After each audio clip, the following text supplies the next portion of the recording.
नमस्कार मित्रांनो, welcome to खारुताई चॅनल.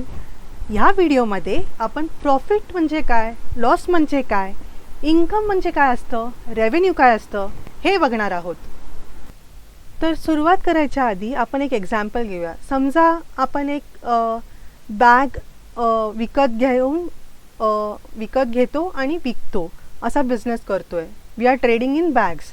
तर मी बॅग परचेस केली आणि त्याला एक चांगली क्वालिटीची झिपिंग लावली आणि आपल्या ब्रँडचं त्याच्यावर स्टॅम्पिंग केलं, प्रिंटिंग केलं किंवा शिवून काढलं आणि अशी बनली माझी बॅग. थोडंसं पॅकिंग वगैरे पण एक्स्ट्रा कॉस्ट असू शकते.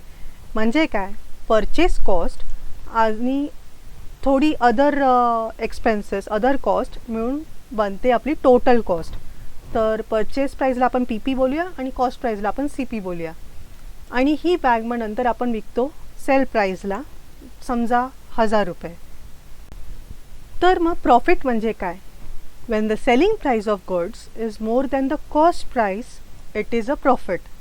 म्हणजे आता आपण या एक्झाम्पलमध्ये सेलिंग प्राईस 1000 आहे, मगाशी बघितलंच. समजा परचेस प्राईस आहे आपली 500, अदर कॉस्ट झाली 100 रुपये आणि कॉस्ट प्राईस मग टोटल होणार 600 रुपीज. मग ह्याच्यामध्ये selling price 1000 minus cost price 600, आपलं प्रॉफिट होणार 400. सिम्पल.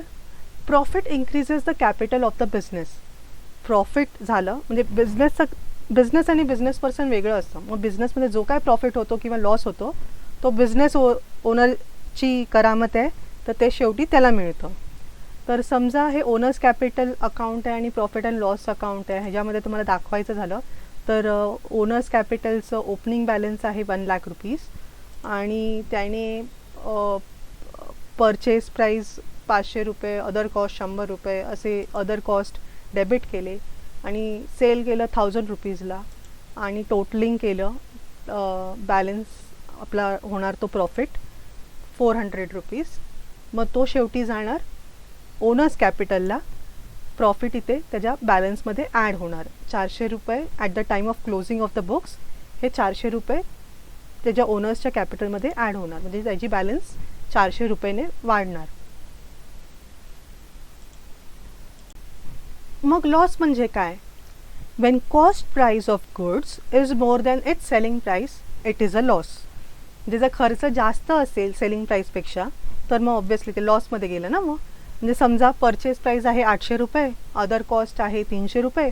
अचानक काहीतरी झालं आणि सगळ्यांचा खर्च वाढला, समजा जसं कोविडचा एक्सपिरियन्स वगैरे आला त्याप्रमाणे, किंवा एखाद्या एरियामध्ये काही प्रॉब्लेम झालं त्यामुळे रिसोर्सेस येत नाही, तर कॉस्ट वाढू शकतात. तर तसं माझे काहीतरी कॉस्ट वाढले तर टोटल झाली 1100 आणि सेलिंग प्राईस तर आहे 1000 रुपीज. त्याला आपण कसं दाखवणार? Selling price 1000 rupees minus cost price 1100 rupees. Loss झाला 100 रुपयाचा, 100 रुपीजचा. Loss decreases the capital of business. लॉसमुळे काय होतं? कॅपिटल बिझनेस ओनरचं डिक्रीज होतं. म्हणजे त्यांनी बिझनेसमध्ये इन्व्हेस्ट किती केले होते? ओपनिंग बॅलन्स काय होता? 1 लाख रुपीज. आणि हे जे ट्रान्झॅक्शन झालं त्यामध्ये परचेस प्राईस 800, अदर कॉस्ट 300 आणि विकलं तर 1000 रुपीजलाच. मग बॅलन्स करायला गेलो तर लॉस झाला 100 रुपयाचा. आणि हा मग लॉस ट्रान्सफर होणार कोणाला? ओनरला. मग ओपनिंग बॅलन्स 1 लाख होतं, 100 रुपीज कमी झाले लॉसमुळे, त्याची टोटल होणार 99,900. 100 रुपयाने कमी झाले कॅपिटल. मग हे झालं loss. Income. It is revenue arising as a result of business transactions. Business ट्रान्झॅक्शन्समुळे जे काय आपल्याला पैसे येतात ते रेव्हेन्यू असतात. म्हणजे जे काय इन्कम होतं ते रेव्हेन्यू असतं. It is the amount receivable or realised from services provided and earnings from interest, dividend, commission etcetera. म्हणजे समजा हे प्रॉफिट अँड लॉस अकाउंट आहे, तर त्याच्या क्रेडिट साईडला सगळे इन्कम क्रेडिट होणार. समजा आपला मेन बिझनेस काय? Selling bags. तर सेल ऑफ बॅग्समधून मोठा रेव्हेन्यू असणार. आणि आपल्या दुकानामध्ये जे बॅगबरोबर विकलं जाऊ शकतं, असे बॉटल्स आहे, हँडबॅग्स आहे, पाउचेस आहे, दुसऱ्या कंपनीचे कमिशन बेसिसवरती आपण विकू शकतो, तर ते झालं कमिशन. समजा आपले मटेरियल काय खराब झालं आहे किंवा वेस्टेज आहे, एक्स्ट्राज आहेत किंवा मशीन पार्ट खराब झाली आहे तर आपण हे रद्दी भांगारला वगैरे जे स्क्रॅप सेल करतो ते पण असू शकतं. किंवा आपण इन्व्हेस्टमेंट काही केली असेल तर इंटरेस्ट FD केली असेल तर त्याच्यावरचा इंटरेस्ट, शेअर्समध्ये इन्व्हेस्ट केलं असेल तर त्याचं डिव्हिडेंड किंवा कॅपिटल गेन्स किंवा बॉन्ड्स वगैरे असेल, इंटरेस्ट असेल, अजून पण इन्कम इन्व्हेस्टमेंटचे प्रकार त्याच्यातून जी काही इन्कम असेल ती पण असू शकते. त्याच्या व्यतिरिक्त समजा आपले कॅपिटल ॲसेट्स आहेत, फिक्स्ड ॲसेट्स आहेत, म्हणजे डिलेव्हरी व्हॅन असेल समजा, लॉटच्या लॉट बॅग्स आणायला म्हणजे फॅक्टरीमधून वगैरे आणायला आपली व्हॅन असेल, तिला जुनी झाली रिप्लेस करायची असेल तर आपण ती गाडीसुद्धा विकू शकतो. तर त्याच्यातून पण आपल्याला गेन होऊ शकतो, कॅपिटल गेन होऊ शकतो. सेलच्या ऐवजी आपण gain on sale of delivery van असं बोलू इथे. तर हे झालं आपलं बिझनेसमधून सगळे हे बिझनेस ट्रान्झॅक्शन्स आहेत, तर ह्याला आपण म्हणू इन्कम. मग रेव्हेन्यू म्हणजे काय? Revenue, it is income that a business has from its normal business activities, usually from the sale of goods and services to customers. आपले नॉर्मल बिझनेस ॲक्टिव्हिटीज, आता आपण सेल ऑफ बॅग्समध्ये डील करतो आहे तर repairs केले, sale करतोच आहोत आणि वॉरंटीमध्ये आपण म्हणतो ना थोडंसं छोटं मोठं रिपेअर असेल तर ते पण आपण करून देतो आपल्या कस्टमर्सला. तर मेन ॲक्टिव्हिटीज जे बॅग्समधून आहेत ते झालं मेन बिझनेस ॲक्टिव्हिटी. म्हणजे दुसऱ्यांचे विकतो त्यामधून जे आलं, किंवा सेल स्क्रॅप सेल आहे, इन्व्हेस्टमेंटवरची इन्कम आहे, तर कॅपिटल ॲसेट्स विकल्यामुळे जे काही इन्कम आहे हे रोजची ॲक्टिव्हिटी नाही आहे, हे कधीतरी होणाऱ्या गोष्टी आहेत. कमिशन जरी म्हणजे हे दुसऱ्यांचे गुड्स विकतो ते पण कधीतरी होऊ शकतं, म्हणजे असंच. पण मेन बिझनेस आपला बॅग्सचा आहे, तर त्याच्यातून जे येतं ते रेव्हेन्यू. जे बाकी सगळं आहे सगळे मिळून इन्कम आहे, पण जे मेन बॅगमधून येतं दॅट इज रेव्हेन्यू.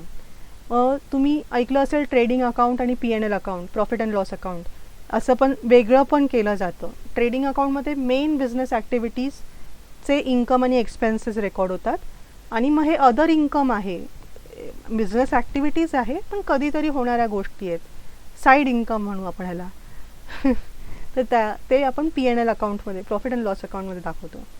मग ह्याला असं पण म्हणतात, जे मेन बिझनेसमधून येतं त्याला आपण डायरेक्ट इन्कम म्हणू, आणि जे अदर इन्कम आहे त्याला इनडायरेक्ट इन्कम म्हणू.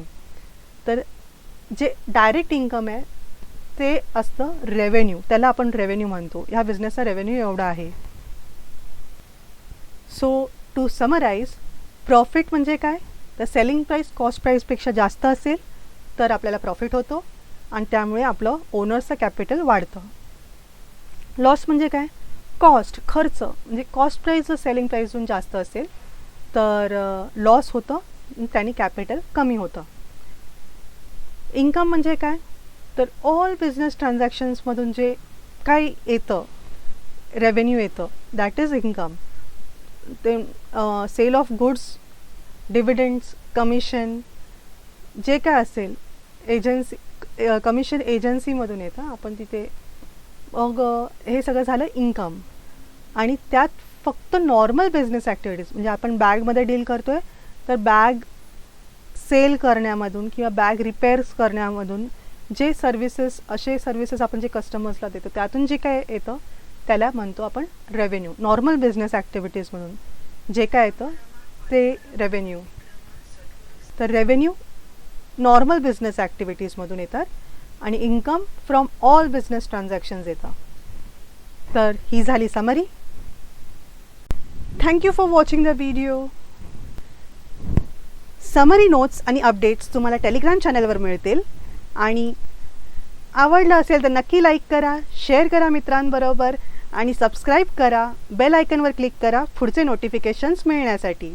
तर भेटू पुढच्या व्हिडिओमध्ये.